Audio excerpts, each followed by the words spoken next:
5%, 6%, 10%,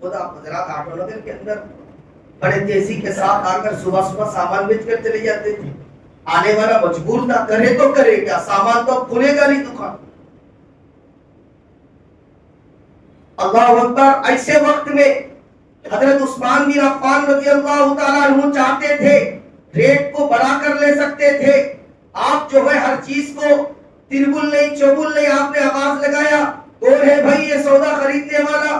100 اونٹ میرے آ رہے ہیں ساز و سامان کے ساتھ. ایک نے کہا یہ عثمان بن عفان, میں ایک کے بدلہ 2 دوں گا. دوسرے نے کہا میں ایک کے بدلے 2 دوں گا. تیسرے نے کہا میں 2 کے بدلے 3 دوں گا. چوتھے نے کہا میں 1 روپیہ تمہارا ہوگا, 5 روپیہ ہمارا ہوگا. اللہ اکبر. حضرت عثمان بن عفان رضی اللہ تعالیٰ عنہ نے فرمایا بھائی میں نے سارا سودا کر دیا ہے.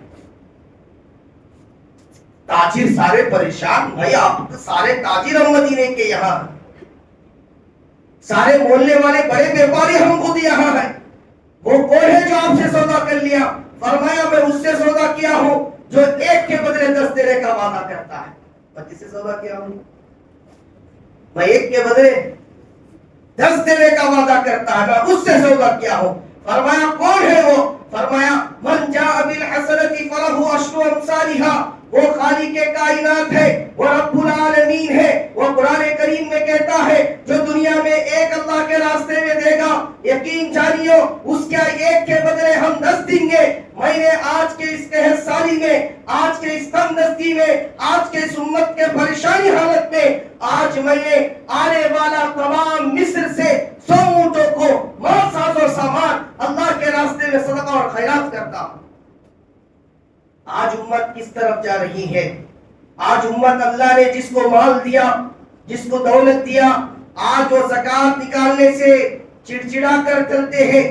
آج ان سے زکات کے لیے جاتے ہیں, وہ غصہ ہو جاتے ہیں, وہ ناراض ہو جاتے ہیں, وہ زکات نہیں نکالتے ہیں. ان کے گھروں میں سونا ہوتا ہے, ان کے گھروں میں چاندیاں ہے, ان کے دکانوں میں کاروبار کے سامان ہے, ان کے پاس تجارت کا سامان ہے, ساروں پر زکات واجب ہے, زکات نہیں نکالتے ہیں. اللہ اکبر. قرآن کریم میں اللہ رب العزت نے فرمایا والذین یکنزون الذهب والفضة ولا ينفقون في سبيل الله. اللہ نے صاف طور پر یہ قرآن کریم نازل فرمایا ان لوگوں کے اوپر بڑی دردناک عذاب ہے جو سونا اور چاندی کو جمع کرتے ہیں, جو پیسے کو جمع کر کر رکھتے ہیں. صحابہ کرام بڑے پریشان ہو گئے, یہ کون سا مسئلہ ہو گیا بھائی, اتنا محنت سے ہم نے کمایا, اللہ کا حکم آ گیا. اللہ کہتا ہے کہ بھائی تم جو ہے جمع کرنا تمہارے لیے غلط ہے, حالانکہ شریعت میں جمع کرنا غلط نہیں ہے. اب کوئی صحابی آگے بڑھ کر اللہ کے رسول صلی اللہ علیہ وسلم سے پوچھنے کی ہمت نہیں کر پا رہے ہیں. پوچھے تو کیسا پوچھے؟ صحابہ کرام پورے ڈپریشن کے شکار کہ یار جو کچھ ہم نے کمایا, اللہ کہتا ہے والذین یکنزون الذهب والفضة ولا ينفقون في سبيل الله. اللہ قرآن کریم میں فرماتا ہے جو مال, جو سونا, جو چاندی کو جمع کرتا ہے اور ایسے لوگوں پر اللہ کی پکڑ ہے, اللہ ان کو عذاب دے گا. اللہ اکبر. سارے صحابہ پریشان تھے. آخر میں حضرت عمر بن خطاب رضی اللہ تعالیٰ عنہ نے ہمت کر کر اللہ کے رسول صلی اللہ علیہ وسلم سے درخواست کی. فرمایا یا آقا نامدار تاجدار مدینہ محمد رسول اللہ صلی اللہ علیہ وسلم, اگر جو اللہ نے فرمایا ہے, جو اللہ نے فرمایا ہے سونا اور چاندی کو جمع نہیں کر سکتے, اس کا کیا مصلیت ہے, یہ کیا ہے اس کی اصل صورت؟ آپ صلی اللہ علیہ وسلم نے جب وضاحت فرمایا بھائی اس آیت میں اللہ نے جو کہا ہے, بھائی تھوڑا فین کر دو میرے بھائی, اللہ نے جو اس قرآن کریم کے اس آیت کے اندر جو کہا ہے اس کا مطلب یہ ہے کہ اس کا مطلب یہ نہیں ہے کہ مال کو جمع کرنا غلط ہے, اس کا مطلب یہ نہیں ہے سونے کو جمع کرنا غلط ہے, اس کا مطلب یہ نہیں ہے مال کو جمع کرنا غلط ہے, بلکہ اس کا مطلب یہ ہے کہ اللہ نے جو مال دیا ہے وَلَا يُنْفِقُونَ فِي سَبِيلِ اللَّهِ, اس کے اوپر زکات نہ نکالنے پر اللہ کا وعید ہے. آپ مال خوب کمائیں. صحابہ کرام بھی کاروبار کیے, صحابہ کرام بھی جب زکات کے مسائل تبھی بنے تب کہ صحابہ کرام نے نکالا ہوگا. مال جمع کرنا, سونا جمع کرنا غلط نہیں ہے, بلکہ ان کے اوپر زکات نہ نکالنا ہی غلط ہے. آگے اللہ فرماتا ہے جو لوگ زکات ادا نہیں کرتے, یوم یحمى علیہا فی نار جہنم فتقوی بہا جباہہم وجنوبہم وظہورہم ھذا ما کنزتم اللہ اکبر. محترم سامعین، جس کے اوپر زکوٰۃ فرض ہو گئی، جس کے اوپر زکوٰۃ آ گئی، وہ نہ نکالے، ان کا انجام اللہ نے بڑا دردناک، بڑا خطرناک بتایا ہے. نماز کے چھوڑنے والے کو اللہ تبارک و تعالیٰ نے قرآن کریم میں غالباً میرے مطالعے کے حساب سے کہیں عذاب بیان نہیں فرمایا.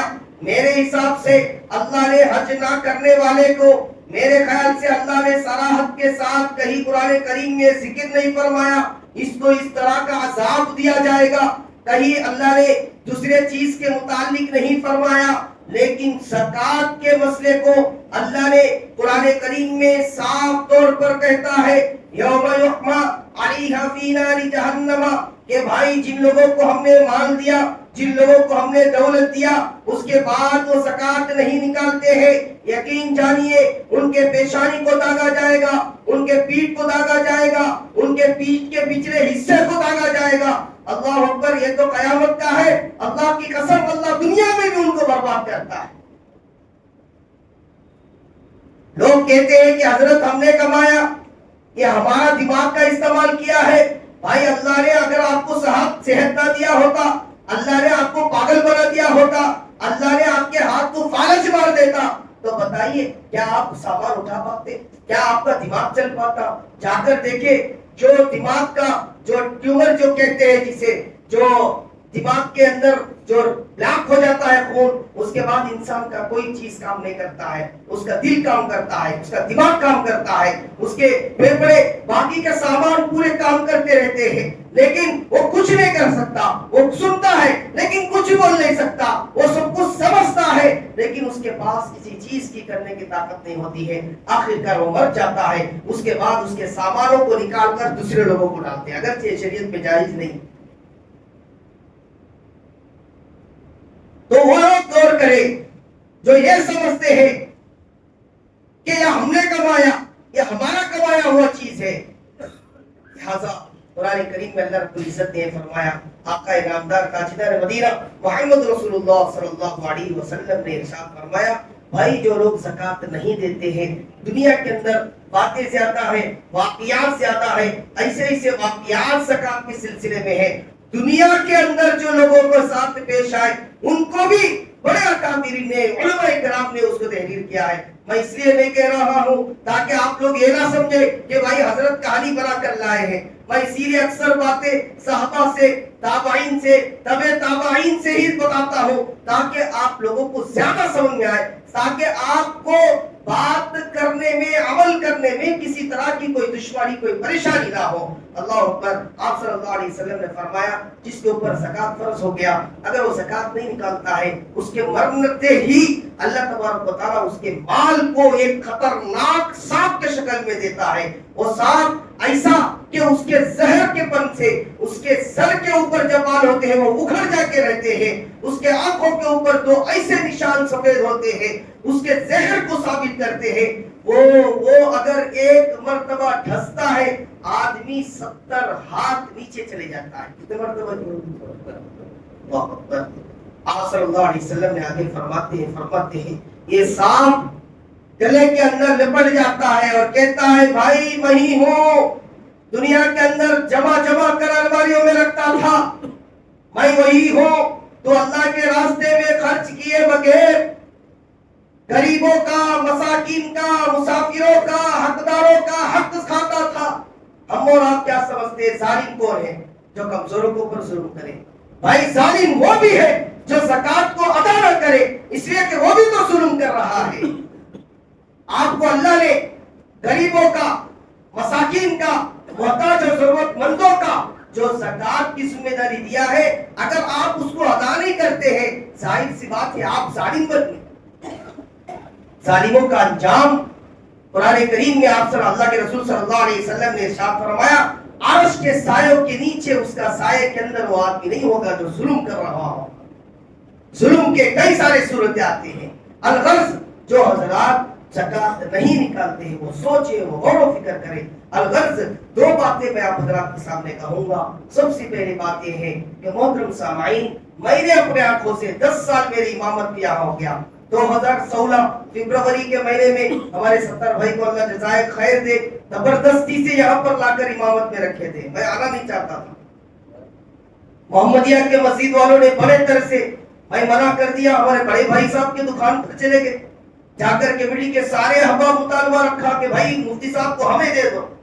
لیکن میں جو ہے صاف طور پر انکار کر دیا، بھائی امامت کے چکر میں نہیں رہوں گا، اس لیے کہ 100 طرح کے مسلح ہوتے ہیں، 100 طرح کے باتیں بولتے ہیں، مجھے ضرورت نہیں. میں اپنا کاروبار کروں گا اور جہاں تک ہو سکے دین کی خدمات کروں گا اپنے حساب سے. یہ تھوڑی ہے کہ امامت کریں گے تو دین کی خدمات ہوں. لیکن آخرکار جو امام صاحب تھے اس سے پہلے کہ وہ پریشان کر دیے تھے مسجد والوں، تو ستار بھائی نے آ کر جو ہے بڑے ضد کیا. اور ان کے بچپن میں پڑھتا تھا نیمور کے اندر، جب یہ بیچارے آتے تھے ملنے کے لیے، ان کے احسانات بھی تھے، تو ان کے اس پر میں آ گیا. تو میرے تحقیقات کے مطابق میں خود یہاں پر جب سے امامت کیا ہوں، میرے سامنے ایسے مثالیں اگر آپ کبھی انفرادی میں آ کر ملے، میں ان کے ناموں کے ساتھ بتاؤں گا جنہوں نے زکات نکالنا شروع کیا ہے. الحمدللہ اللہ کی قسم ہر سال وہ اضافہ کرتے جا رہے ہیں، اس لیے کہ اللہ کا حکم ہے وَيُرْبِ الصَّدَقَاتِ. اللہ کا وعدہ، اللہ کی بات جھوٹی ہو سکتی ہے؟ ہاں، اللہ کے پاس دیر ہے اندھیر کبھی نہیں ہے. اللہ کے بعد کبھی غلط نہیں ہو سکتے ہیں. ہم اپنے دنیا کے باتوں کو، دنیا کے چیزوں کے اوپر اپنے دماغ کو ہٹائے، اللہ کے باتوں پہ آ جائے. جس طرح صحابہ کرام جو ہے آگے تھے، اللہ نے ساری دنیا کو پیرو کر دیا. پہلی بات، زکات نکالنے پر آپ غریب نہیں، آپ مالدار بنتے جائیں، آپ بڑھتے جائیں. اور دوسری بات، اگر آپ زکات نہیں نکالے، اللہ کی قسم دنیا میں بھی عذاب میں بھگتیں گے، آخرت میں تو بھائی قبر سے ہی شروع ہے، قبر سے ہی فائدے شروع ہے. اسی لیے دو چیزوں پر عمل کریں. الغرض اب زکات آج کے وقت میں کس پر زکات ہے؟ دو باتوں میں بات ختم کروں گا. زکات کس پر ہے، کس کو دینا ہے، یہ دو باتیں. زکات آج کے وقت میں چاندی کے حساب سے 612 گرام چاندی کی قیمت ہے. کتنا جی؟ 612 گرام چاندی کی آج کے وقت کی قیمت کے حساب سے 1,70,000 پر 1,000. اگر چاندی کسی کے پاس نہیں ہے، تھوڑا بھی گھر پر نہیں ہے، بیوی کا کسی کا بھی، تو چاندی کا حساب ان نہیں لگاتا. ان کس کا حساب لگانا؟ سونے کا لگانا. سونے کی قیمت 80 پر 7 گرام، اس کی قیمت آج کے وقت میں 13 لاکھ روپے ہے. پچھلے سال جو ہے 50,000 پر زکات تھا. کتنے سے جس کے پاس 50,000 کے قریب تھا زکات فرض تھا. لیکن اللہ اکبر، اللہ نے چاندی کی قیمت اتنا بڑھائی. دیکھو قرآن کریم میں دو چیزیں اللہ نے کیسی مصلیت کے ساتھ، قرآن کریم میں اللہ نے دونوں کی اہمیت کو بتایا. بھائی جنت میں سونے کے تاج ہوں گے، سونوں کے محل ہوں گے، چاندی کے پیالیاں ہوں گے، چاندی کے پلیٹ سے کھلائیں گے. دیکھو دنیا کے اندر بھی یہی دونوں چیزیں آگے بڑھتے جاتے ہیں. کبھی آپ کو تاریخ میں نہیں ملے گا کہ بھائی اس کا قیمت گھر کر 100 روپے میں آ گیا. اللہ نے پہلے ہی بتا دیا. 1450 سال کے قریب اللہ نے پہلے ہی بتا دیا. اب جس کے پاس زکات نکال رہے ہوں گے، بھائی سونے کی قیمت بڑھتی چلے گی نا. تو الغرض دو باتیں ہیں. اب زکات اس پر ہے، سونے کے حساب سے لگائیں گے، سونا ہی سونا ہے، دوسرے کوئی چیز نہیں ہے. وہ آدمی کیا کریں گے بھائی؟ 13 لاکھ کا حساب لگائے گا. نہیں سونا بھی ہے، تھوڑے پیسے بھی ہے، تھوڑے پیسے بھی ہے، اور ساتھ میں کاروبار کا سامان بھی ہے. وہ آدمی 1,70,000 پر 1,000 چاندی کا حساب لگاتا. کتنا جی؟ یہ ہو گیا زکات فرض ہونے والے. اب کس کو دینا ہے؟ جو یہ دونوں چیزوں کے اندر جو آدمی نہیں ہے اسے دینا ہے. آج ہم اور آپ رشتہ داروں کو دینا 2 ثواب جی، یہ حدیثہ بھی ہمیں پتہ ہے. لیکن اب دیکھنے میں آ رہا ہے کہ بھائی رشتہ دار کے پاس 1,70,000 پر 1,000 کے قریب خود اس کے پاس سونا ہے. اگر ایک کاس بھی سونا اس کے پاس ہے، کتنا ہو گیا جی؟ بولو بھائی کتنا ہو؟ خود زکات کا مستحق ہو گیا. اب آپ زکات دے رہے ہیں اسے، زکات ہی آپ کی ادا نہیں ہوگی. اور بیچارے وہ اس لیے رہتے ہیں کہ ان کے پاس ان کو مسئلہ نہیں معلوم ہے کہ یار میں خود زکات نکالنے والا ہوں، زکات دے رہا ہوں. تو بہرحال یہ دو باتوں کا پورا خیال کریں. زکات نکالنے سے پہلے زکات جس کو دے رہے ہیں اس کو پوری تحقیق کر کر دینے کی ذمہ داری بھی آپ کی ہے. اسی لیے میں نے آپ کے سامنے بار بار اعلانات میں کہہ رہا ہوں سب سے بہترین آپ مدرسوں کو دکھا دیں, انشاءاللہ مستحق بچے رہتے ہیں تو آپ کا زکات بھی صحیح لگ جاتا ہے اور اس زکات کے ذریعے سے آپ کو صدقہ جاریہ کا بھی معاملہ بن جاتا ہے. اللہ تعالیٰ سے دعا ہے اللہ رب العزت ہم سب کو عمل کی توفیق عطا فرمائے. اللہ تعالیٰ ہم سب کو حق پر چلنے کی توفیق عطا فرمائے. وآخر دعوانا الحمدللہ.